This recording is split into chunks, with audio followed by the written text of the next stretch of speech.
If your computer regularly loses communication with your wireless HP printer, it can help to give the printer a static IP address.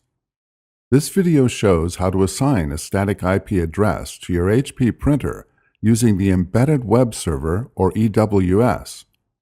Note that this option will not be available on some older printers or on some versions of the EWS.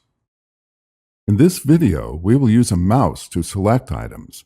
If you are using a touchscreen computer, you will tap the selection whenever the video says click. Before you begin, you need to print a network configuration page to get your printer's IP address. Printing a network configuration page varies by printer, so we will not provide those instructions here. Type the IP address into the browser's address bar and then press Enter on your keyboard. When the Embedded Web Server opens, this confirms the printer is on the same network as the computer. Then click the network address, or IP.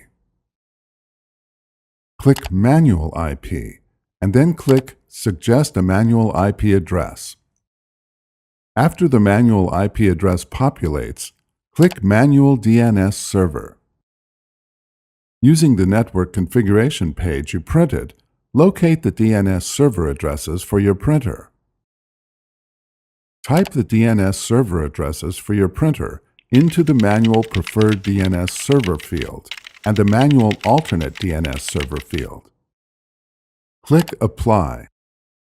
The static IP address is now assigned. Your printer is ready for regular use. Before heading ahead into the video, in case you are facing any issue with your HP printer device, get in touch with our HP printer expert.